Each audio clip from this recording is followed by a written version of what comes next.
Hallo julle, ek is Juffrou Marx en welkom by ons les oor bywoorde of adverbs. It's the words that describe our verbs. Dit beskryf ons werkwoord. So kom ons kyk na die 4 verskillende soorte. Dit is die bywoord van tyd, the time, die bywoord van wyse, the manner, die bywoord van plek, the place, en dan die bywoord van graad, the degree to which something is happening.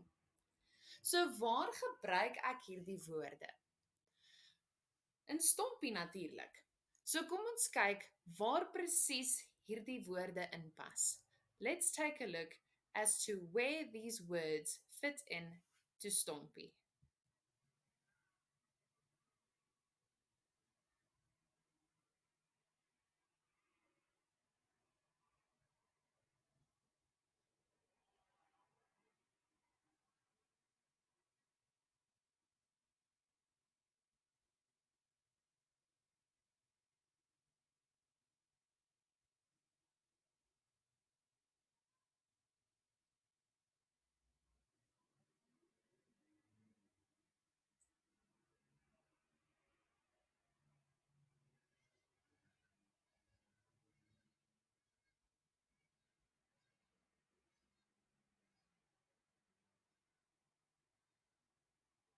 So always remember to keep it in the order. Subject, verb 1, time, object, manner, place, verb 2, and then your infinitive.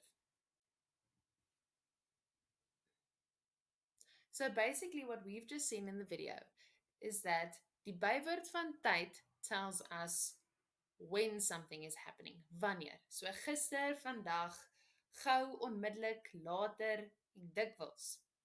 Die bywoord van wyse, the manner, it will answer the question as to how something is happening. Sag, hard, vinnig, stadig, moeilik, maklik, vriendelik. Dan die bywoord van plek, the place, that answers the question as to where something is happening.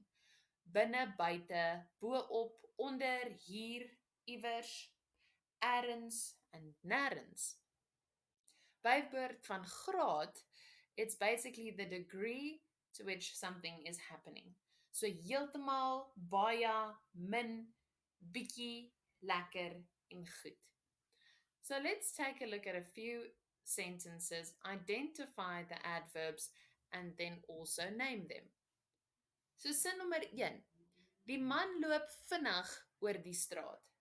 Vinnig is the manner in which he is doing, so dit is die bywoord van wyse. Nommer 2.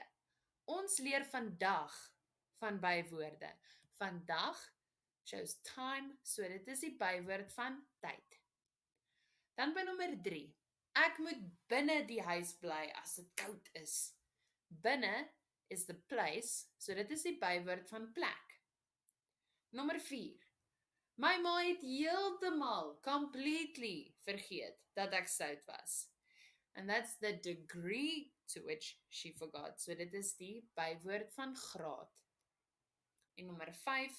Sy luister dikwels na aaklige musiek.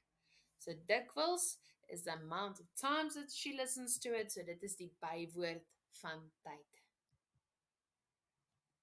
So dankie dat jy ingeloer het en ek sien jou by ons volgende les.